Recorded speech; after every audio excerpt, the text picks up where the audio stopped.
ஆதிசிவ சங்கரியின் திருதாள் போற்றி அறிவிப்பேன் மகனொருவன் ஆதிதன்னை சோதிபிற வளகரத்தில் மணிமகுடு ரேகை தோற்றம் சிறப்புடவேன் சொல்லிடுவேன் மகனின் பொதுவை.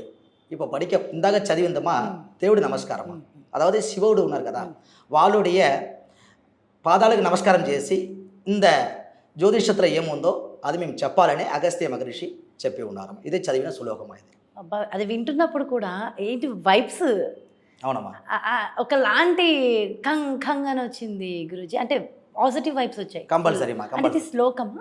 శ్లోకం ఇది, పార్థ శ్లోకం ఇది, పురాణ లాంగ్వేజ్ ఇది, పార్థ శ్లోకం ఉంటుంది. అందరికి చదవడం మాత్రం రాదమ్మా ఇది. ఇది కంపల్సరీ మా వంశంలో ఉన్నంత వాళ్ళకి చదవడం వస్తుంది. ఇది అందరూ చదివి అంత ఈజీగా చెప్పలేదు, ఉన్నారు చాలామంది ఉన్నారు, కానీ మా వంశంలో ఉన్న వారికి బాగా అక్యురేట్గా చదువుతారు ఇది. అంటే ఇదే ఆచారం, ఇది ఒక్కటే సంప్రదాయంగా మీరు వెళ్ళి? అవునండి, మాకు కొంచెం వ్యవసాయాలు కూడా ఉంది. ఆ పారంపర్యం మా తాతలు అందరూ వ్యవసాయం కూడా చేసి ఉన్నారు. ஆனால் இதுதான் మాకు పారంపర్య విరతి. அந்த జ్యోతిష్యంகிறது తాళపద గ్రంథం చదవడం మాకు పారంపర్య విరతి.